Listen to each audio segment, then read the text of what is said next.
Okay, good morning and thank you very much for joining us. I am Yori Fulani. We're continuing in our series. It's going to be that way this week, naturally.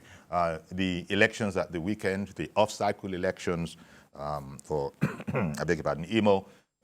There's Bayelsa in there and Kogi states. Okay, we'll be focusing on Imo today. And just to bring us up to speed, our guest later on that will be joining us very, very shortly is INEC Onwegbu, Special Advisor to the Imo State Governor on political matters. But just before then, a recent report on the INEC efforts and ideas and intentions to produce a credible election in Imo State that went out, as I said, just recently. Let's have that for background. It's 1 week to November 11 off-season governorship election in Imo, Bayelsa and Kogi states. The Independent National Electoral Commission is working hard to leave no stone unturned. The chairman of INEC is in Owerri to meet heads of security agencies to ensure adequate security arrangements, especially in violent-prone areas. We have the continuing behavior of some of the political actors, which impedes the conduct of free and fair elections. So we are going to start today by meeting those who are going to secure the environment for us to conduct elections and to hear from you what are the issues, what are the challenges, what are the things that we need to do with only 8 days to the election. The election is holding next weekend on Saturday the 11th, meaning that we have time to recover in case there are issues that we need to address. And what can we do together to ensure that we deliver credible elections? As I keep repeating, INEC is not a political party. We do not have a candidate in this election.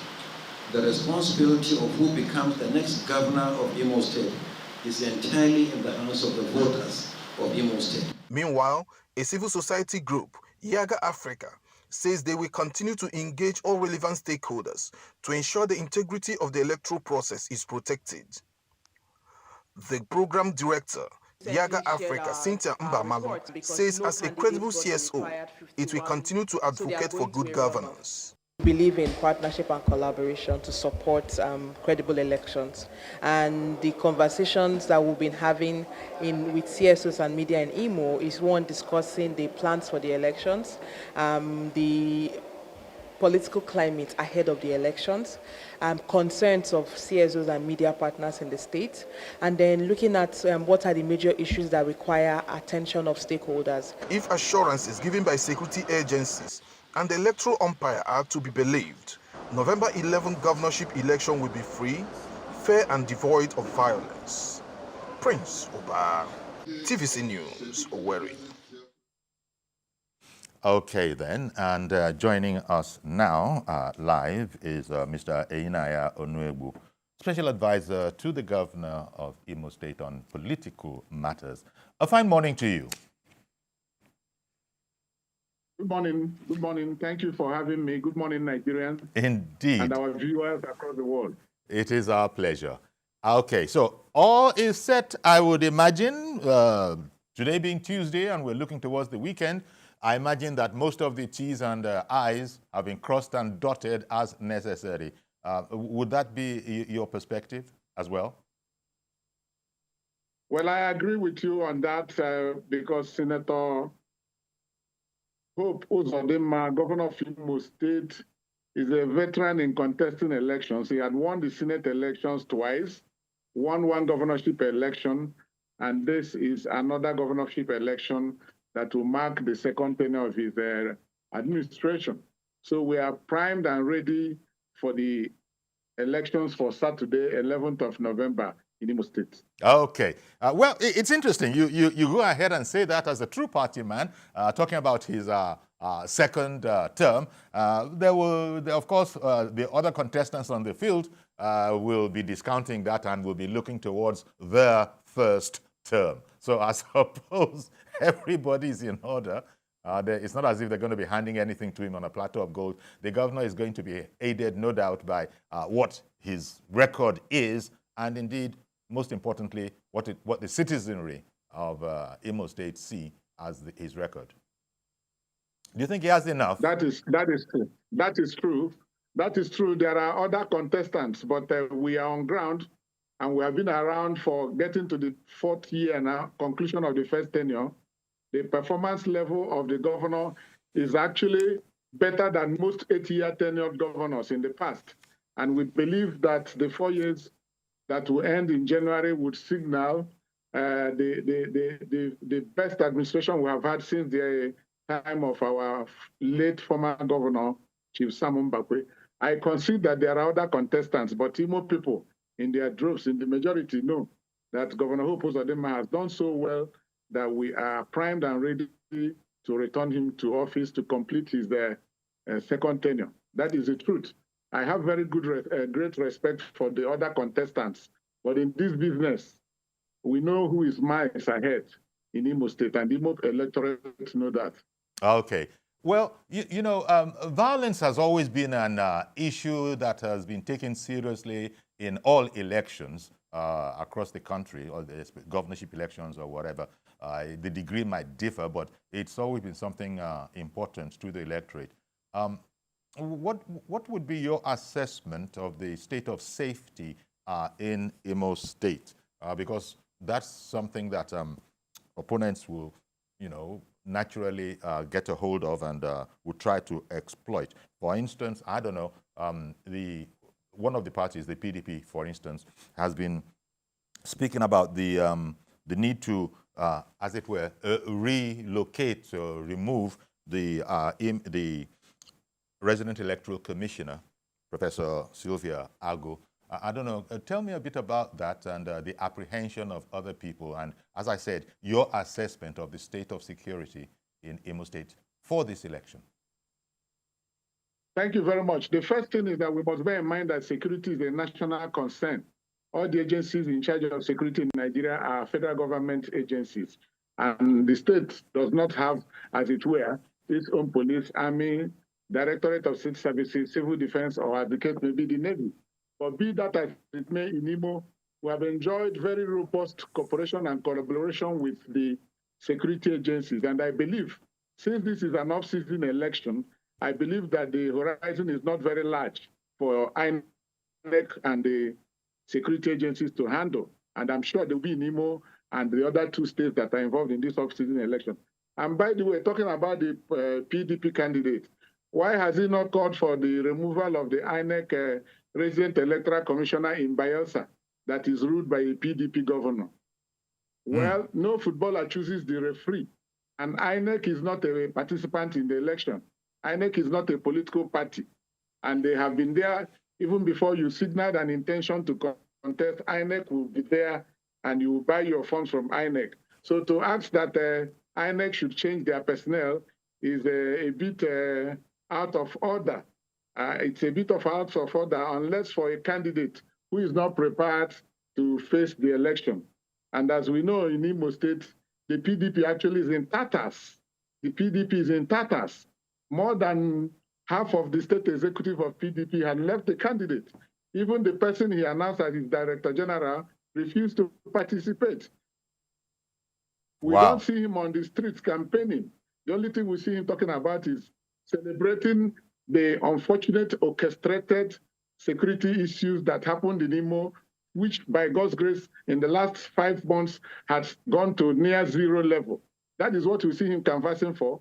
And I believe that he's just crying because it looks like he has seen how the result will be because of his poor performance in campaign and mobilization of Imo voters. And moreover, what will he say when the performance level of our governor is so high and Imo people appreciate it? He has seen the handwriting on the wall, many, many tekel of fashion, and he wants to make noise where there is no need for noise. He didn't bring the INEC personnel here. He's not the one to say who should work here. And His Excellency, the governor of Imo State, has no role in the posting or any other state in Nigeria. Okay. We accept what we see on ground. Okay, it's good that we actually have touched on this in passing, talking about other contestants in the race, even as you say that, quite frankly, your man, Senator Hope Uzodinma, CON, is the man to beat. But Tell me about your record, your labor record. And I say this against the news item that, the gentleman, Senator Samuel Anyanwu of the PDP, has said that he will be reinstating all those people that have that have lost their jobs, as about 10,000 people. Is that, how do you see that? Is that an important issue, or do you think that's a cheap shot? How would you describe that? It's a very cheap shot, because even the labor union in Imo has not published any list of any worker that has been laid off. What happened in Imo was that His Excellency, upon assuming office, took decision to create a database for Imo workers. Imo workers were asked to go to the data center and provide their information for necessary data capturing. And in course of that verification, those who entered the system wrongly, those who had retired and forged their years of service, those who were employed when there was no waiver because there was been an embargo on employment in Imo, those persons naturally would not come for verification because they would be afraid to be in a situation where they will have to be charged to court or to refund what they had taken illegally from the state. So if the PDP candidate has any data or any number, he should get the Nigerian Labour Congress Imo State chapter to issue such a publication. But I would like you to know that since Governor Hope Uzodinma came, that there has not been an Imo-originated industrial action on account of either laying off of workers, non-payment of wages, or non-payment of any welfare package. In fact, in Imo, since he came, the workers every year earn 13th month salary. Workers are paid as and when due. The Secretariat has been given a first lift. We have finally paid our counterpart for the National Health Insurance Policy. The permanent secretaries have official vehicles. The workers have vehicles that take them to and from work. As of today, the pensioners are no longer dying on account of non-payment of pension. They receive that as and when due. That is why the pensioners even gave the governor an award as the most pensioner-friendly governor Imo had ever had. That is why till today, no Imo worker had come out anywhere to protest.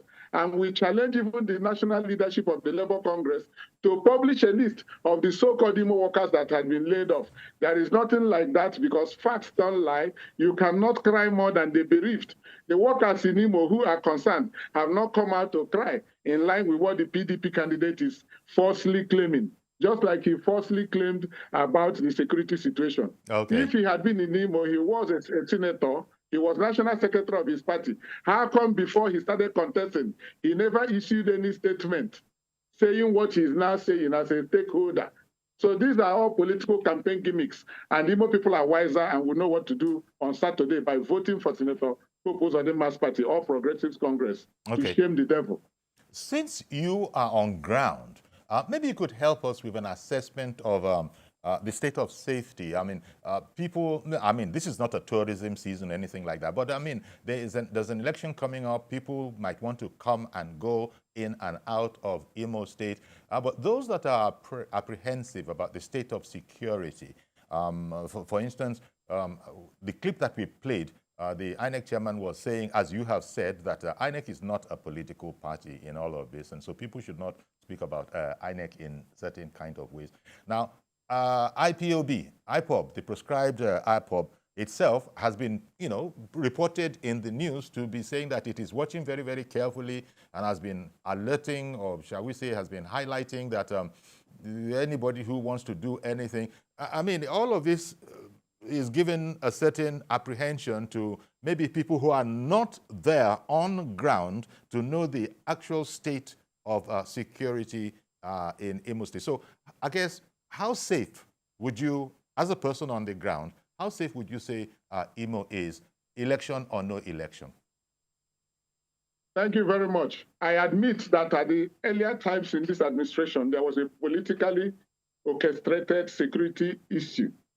And what led to it was, you will remember, there was a jailbreak from the Correctional Services Center in Imo and the police headquarters, where convicts and awaiting trial men escaped and found heaven in some bushes around Imo State.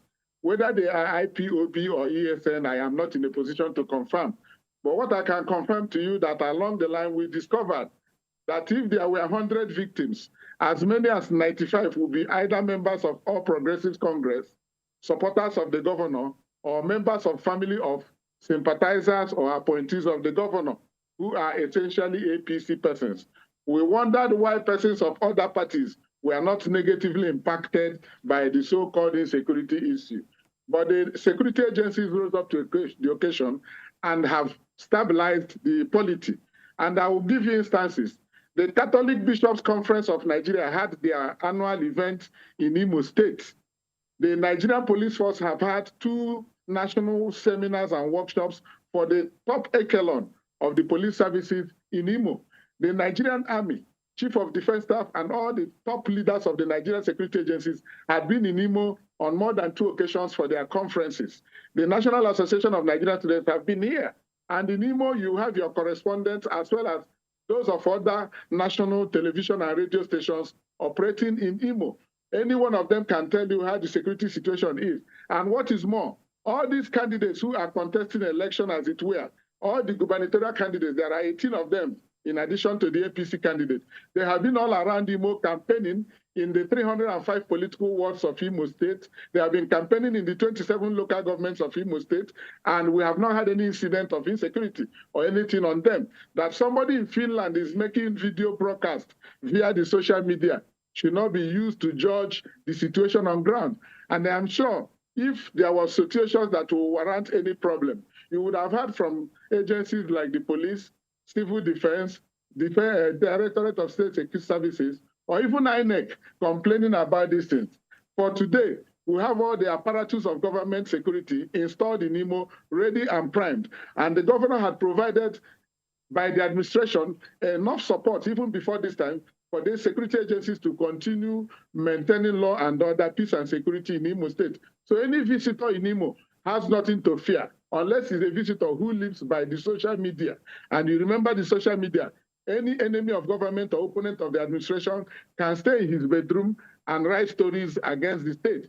But what you would ask, those stakeholders who are now talking, or those candidates who are now agitated, you ask them before the elections, as Imo stakeholders, did they say anything to condemn what has been going on in Imo?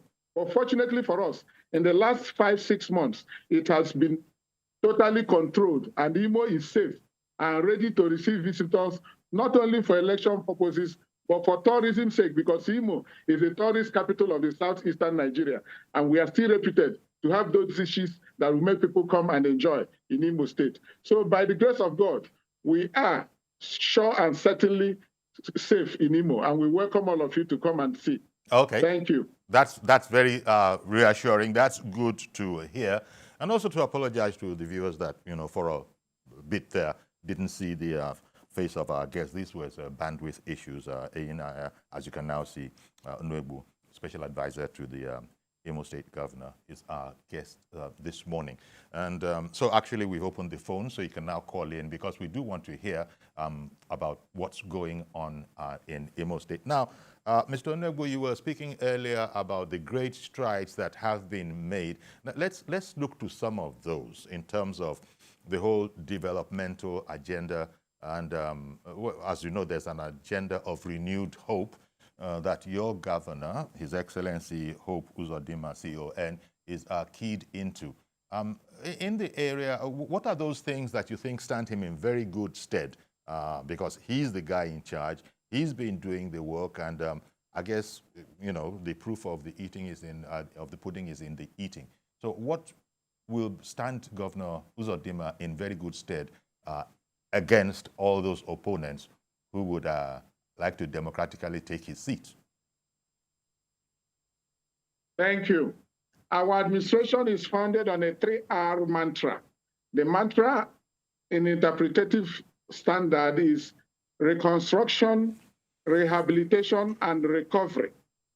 Governor Hope Uzodimma has pursued this policy from the outset of his administration.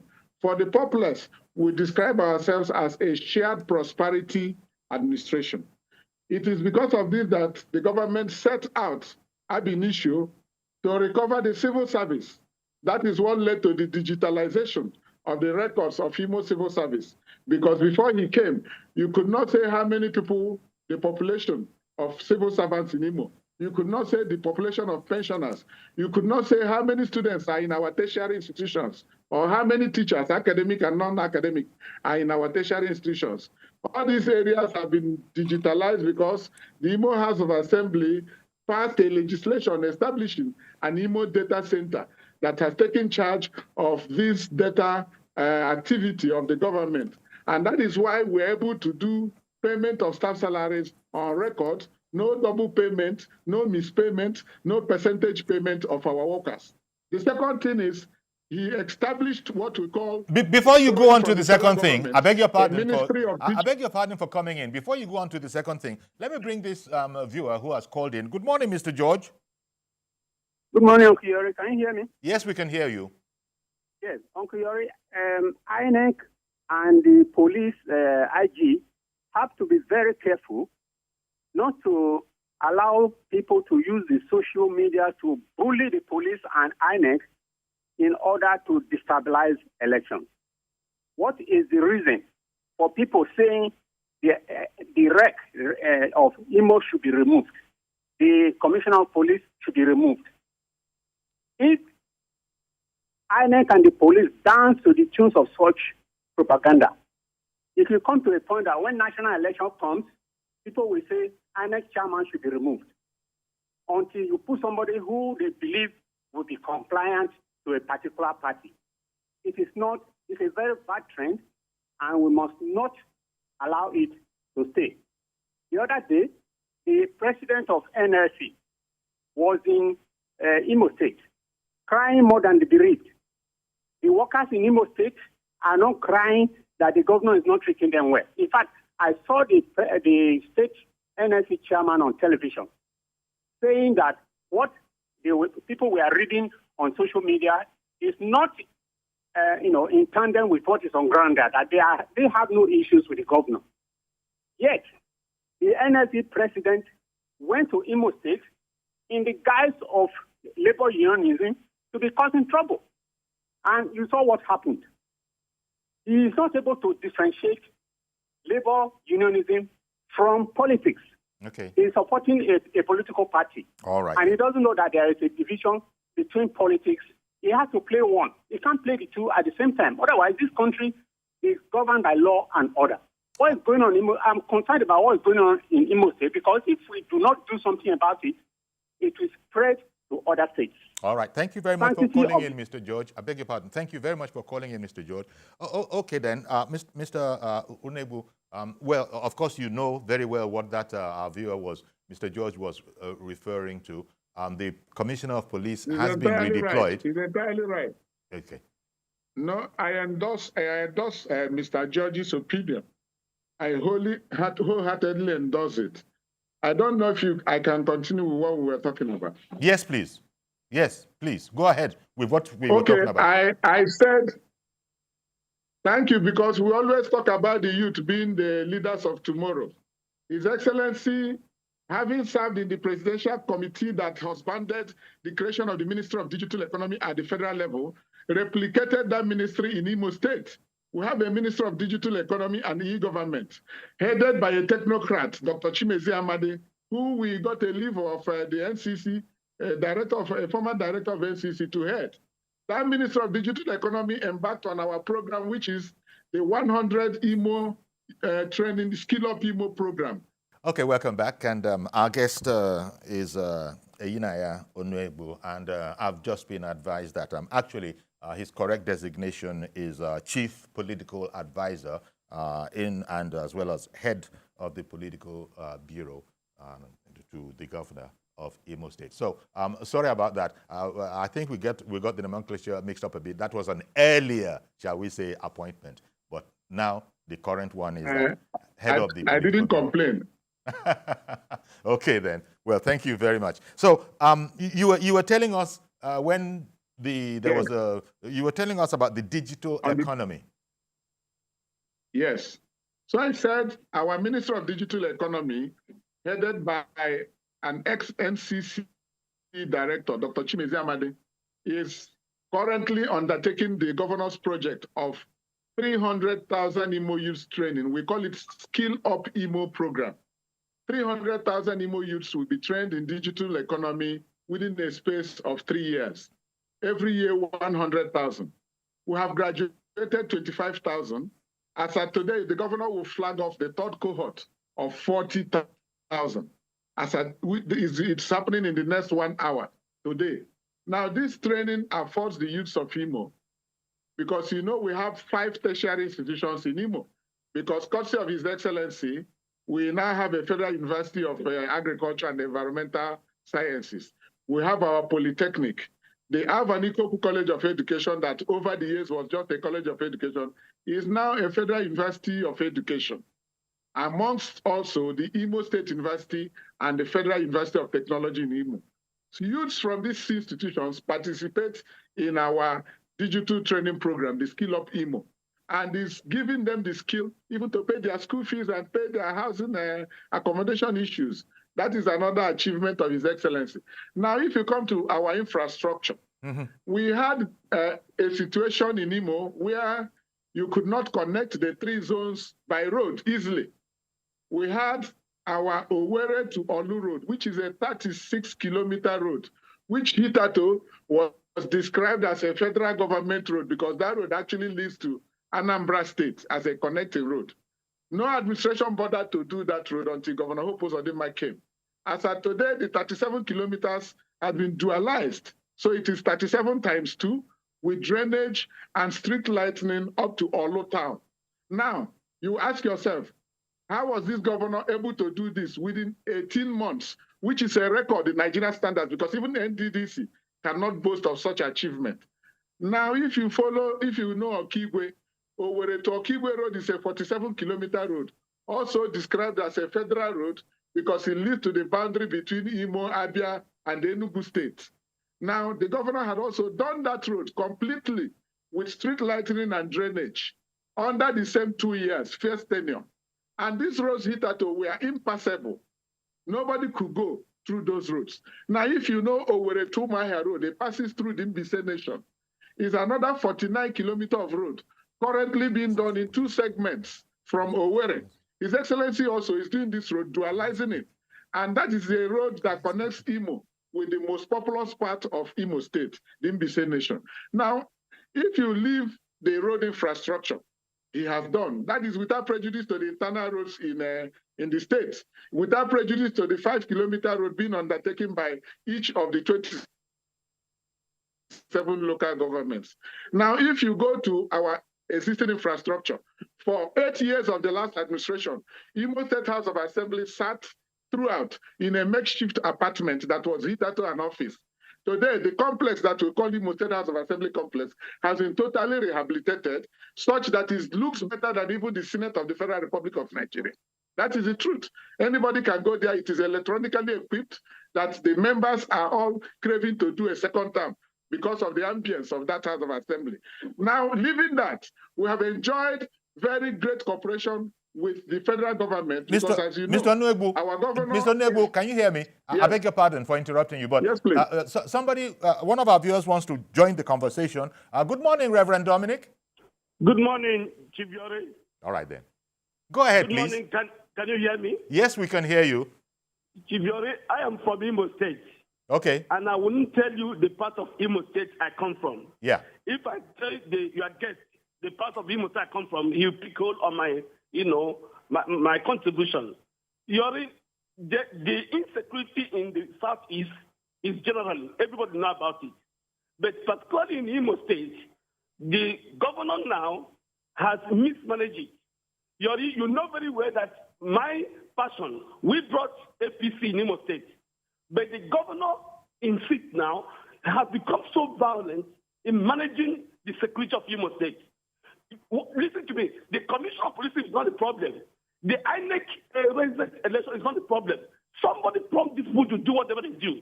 It is the chief executive will tell the people this election is not do or die. But Chief Uzodinma is making every election in Imo State do or die. It's my state. I'm a pastor. I'm not a politician.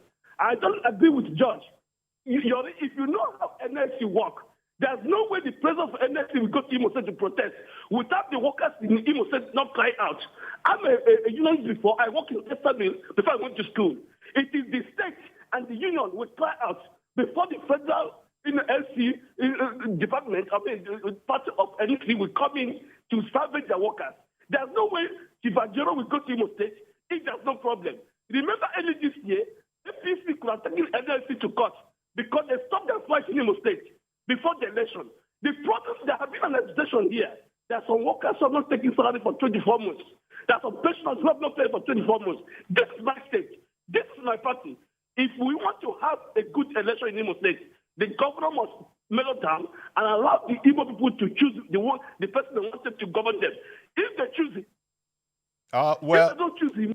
Okay, Reverend, let me give Inaya Onwegbu a chance to respond to that. Please go ahead. I know as a fact that he says he's a pastor, he's not a politician. He used to be a unionist. But the first thing to ask him is, as of today, the Nigerian Labour Congress in Imo State did not issue any statement in support of what Chief Joe Ajero came to Imo to do.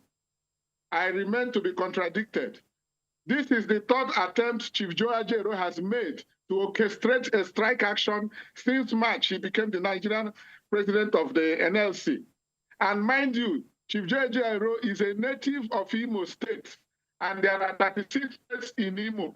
Is he telling me that he's the only in Imo that he suspects some workers are being owed? Why has he not gone to Esa or Kogi, who we know have a poorer record of staff welfare, to protest or demonstrate? That is one. Two, the court in Imo, the industrial court, made an order restraining every party from demonstrating. Why did Joe Ajero decide to disobey the court order? Are you saying as leader of NLC he is above the law? Secondly, this our friend seems to think that it is the governor of Imo State who is in charge of security agencies in Imo.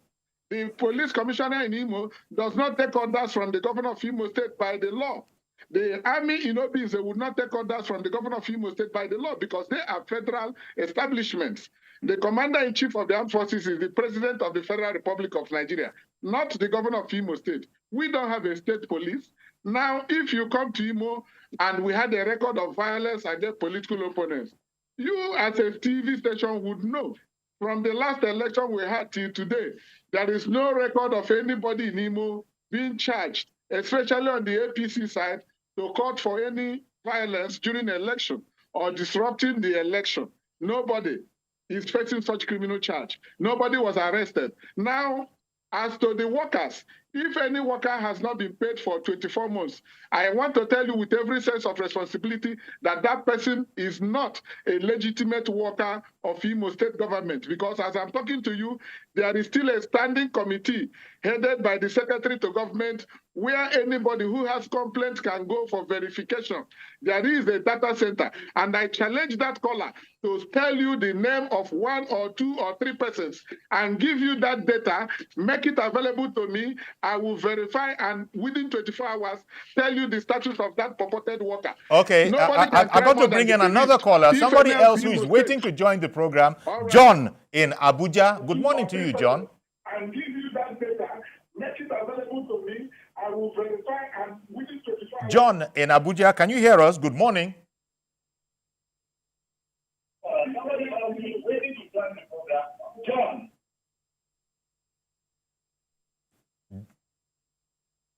I think we might have lost that connection, and it was sounding bad, as a matter of fact.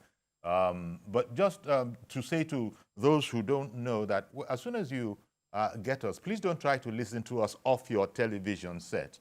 Please mute the audio of your television set, the sound of your television set, because I did get that impression from listening to that call coming in. It does nothing but distort. But okay, so what we had there just before that failed call was Mr. Onwegbu saying that you know, he didn't quite understand where all of those kind of notions were coming from, and he was reacting to Reverend Dominic, himself an Imolite, if that is how they are referred to, proud sons and Daughters of Imo. He said he's from Imo State himself, and he didn't seem to be satisfied with the whole security gamut.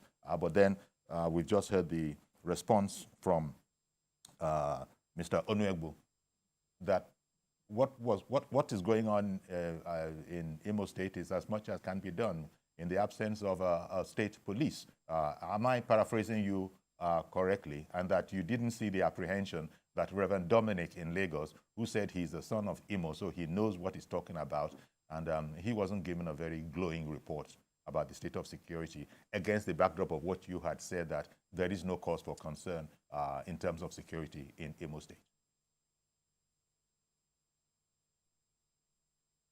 Come home, not being based in Lagos and attacking from Lagos. I am also that Lagos is not safer than it is here presently.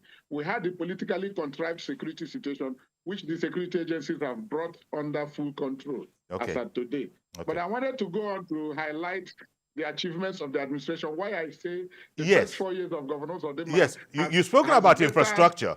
You've spoken about the digital economy. You've spoken about infrastructure. And you've also spoken about education is something very, very important, and no less so in Imo State. So would you like to? That's what I want to. Please. Yes. Thank you very much. Like I told you earlier on, we have 5 tertiary institutions in Imo State. For the first time in Imo history, we have recorded 3 years plus of no industrial action by either staff or students of any tertiary institution in Imo. You know what, Mr. Nuegbu, yes. I'm so sorry to interrupt you, but let me include Mazi Okoroafo, who has called in from Arochukwu, so that I won't have to interrupt you. And after that, I really will give you the time to express yourself. Good morning, sir. Good morning, I guess. Good morning, Mazi. Mazi Okoroafo from Arochukwu. Well, thank God today is Tuesday. But my main concern is that there are a lot of things to be done in summary between now and Thursday. The youth leaders, elders, traditional rulers, religious leaders should try as much as possible and do what? Call the youth to order. Because a situation whereby you see confusion at the electoral ward, they are the youth. The elders will use them, give them one kind of toxic money to go and cause confusion. So I'm just appealing. Whether you belong to iPod or WhatsApp, what change you may call it now, just pocket yourself and come out and vote. This is your turn to vote for the government of your own choice. Not tomorrow, you go and sit down somewhere and be doing kidnapping, doing traditional award and the rest now, creating more progress. It is now going to come and decide who do you want to be your governor and the deputy and House of Assembly members. A situation whereby people will run away because so come out and vote. Nothing like somebody is coming to kill you or somebody is going to destroy you. No way. The military has said it point blank that they are in charge of everything. Police are there, DSS are there, all the 11 security agencies are there. They are there to do what? To make sure the election goes free. No wahala. So if you go and sit down and play football in the empty land, or going to your farm, or going to a stream, or going to fishing, forget about it, because when we start complaining that come out. Don't come out and don't blame anybody. Okay then, Mazi, thank you very much for calling in, Mazi. You know, a rallying call there that everybody should come in and contribute his own quota to this. And we're going to hold calls. We're not going to take very many. We're not going to take any calls anymore. But because we need to give our guest, you know, the space to express himself. So we're going to hold the calls so that Mr. Onuegbu, the chief political advisor to the Imo State governor, can really express himself. Go ahead now, sir. Okay, thank you very much. I said for the first time in almost 4 years now, we have not recorded any locally induced strike action or industrial action by tertiary institution, either management staff or students. You remember when ASU declared a national strike, the tertiary institutions in Imo, particularly Imo State University, was also on strike. But the governor of Imo State did not stop paying them their entitlements. That was why, after some time, they withdrew from being participants in that national strike. For the first time in Imo history, Imo State University and other state-owned tertiary institutions are receiving their funding and subventions as at when due. In fact, yesterday, His Excellency had an interactive session with the management and staff and students of Imo State University. The crowd there was beyond 6,000 people waiting and hailing him for the infrastructure he has brought to bear within the institution and their unbroken and uninterrupted calendar. Imo State University Teaching Hospital, for the first time, more than 8-10 years before the governor came on board, did not graduate medical doctors. Today, we are having convocation ceremonies, graduating doctors from Imo State University Teaching Hospital. Imo State University did not have a convocation event for 8 years before the governor came. Now they are having it regularly. Imo State University, as of today, is in full session and has been in full session going to the 4th year under Governor Hope Uzodimma. Under Governor Hope Uzodimma, we now have a University of Agriculture and Environmental Sciences. It was never there before. We now have a polytechnic in Imo State. We now have, by the grace of God, very good relationship with the Federal University of Technology, in that the land of the university that was taken away by previous administration had been restored to the university by the government of Senator Hope Uzodimma. And that is why the medical college in that Federal University of Technology is now going through accreditation process. And that's how our Hitato Federal Medical Center has been upgraded by the federal government to a federal university teaching hospital to service Imo population. And our Vanikoku College of Education that was there before I was born as a college of education is today a federal university of education in Imo State because of the performance level of the governor and his relationship with the federal government. No doubt, people in Imo will tell you, because education is our major industry, and we are graduating people and they are going on national service as I went due, and we are all happier for it, and it is all thanks to the governor's capacity and management potentials. That is what we're enjoying. Now, we are an oil-producing state. We have 3 oil-producing local governments, Ohajegbema, Uguta, and Oru East. We have our Imo State Oil Mineral Producing Area Development Commission.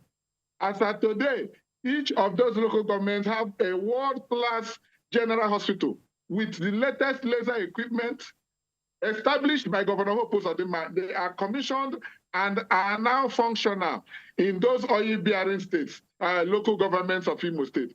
And when you go there, you will see that this is the first time that commission has made such massive impact on the people of the state who are, by the grace of God, the bearers or the producers, or whose land is where we get this oil from. So if you come to Imo today, yes, nobody will have 100% acceptance or accreditation. But by the grace of God, this governor is enjoying more than 90% support base of the Imo population. I want to tell you that you need to come here to see the development being wrought by this government. It's one in town. No wonder if you come to APC, the governor is today the chairman of Progressive Governors Forum in Nigeria. We've never had a governor at such national level and attention.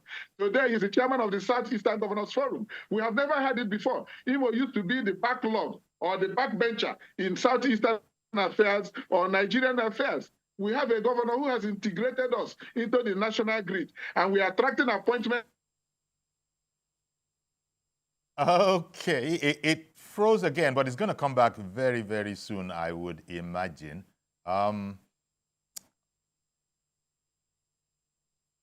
Mr. Nobu, is it unfrozen yet?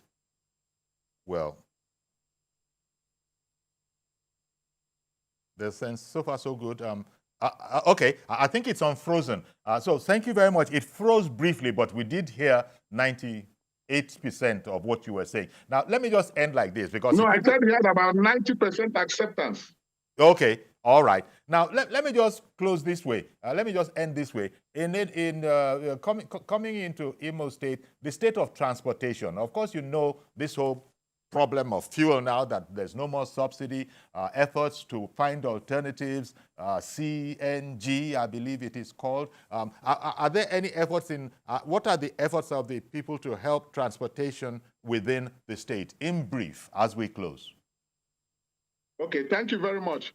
Well, His Excellency, as you know, is one of the first, in fact, the first governor who made a minimum wage level of 40,000 naira per month. His Excellency is the first governor who provided, even before the subsidy matter arose, vehicles to transport our civil servants to and from work. The vehicles are there. In fact, we used to serve them snacks. And that is why we recorded, we now have high attendance of our workers to their official duties, not in the past when people were doing private business and taking salaries. Now, to cushion this issue of subsidy, His Excellency has made a situation because of the infrastructure of roads where people can actually go to work from their homes without incurring extra cost on transportation because we have free transport scheme for them. But mind you, Imo is the large end of gas infrastructure in this country. And His Excellency has been engaged in a discussion and partnership to see that this gas is exploited in Imo. That is why His Excellency struck on the idea, and the project is ongoing, to make Imo accessible to the sea.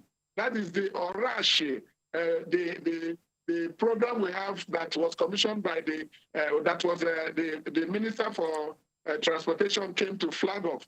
We are making it more accessible to the Atlantic Ocean, through Uguta, local government area. Now, the gas in Imo will be exploited, and we have an industrial cluster that will use the gas. And I'm sure the CNG you are talking of will all come in because of that free trade zone the governor is establishing in Imo State. And by the grace of God, when this comes in stream, Imo people will be happier for it. And the issue of transportation is a lot easier for us to manage because of the good roads, because of the transportation scheme the governor has introduced. Okay, that's a fine place. I beg your pardon. That seems like a fine place at which to leave it. But I thought I would be remiss in the light of all that you said if we didn't go to that aspect of technology as well that you are sort of bringing together in the place. But I want to thank you very much. I know there's a lot more to be said. And indeed, we might be able to look at those areas as we move towards the Saturday election. I want to thank you very much for making the time for us, Mr. Eyinaya Unebu, Chief Political Advisor to the Imo State Governor. Thank you very much for your time this morning. Thank you for having me on your program, and thank you. All right, then. So that's it. Please join us tomorrow for a fresh edition. I am Iyori Folare. Bye-bye for now.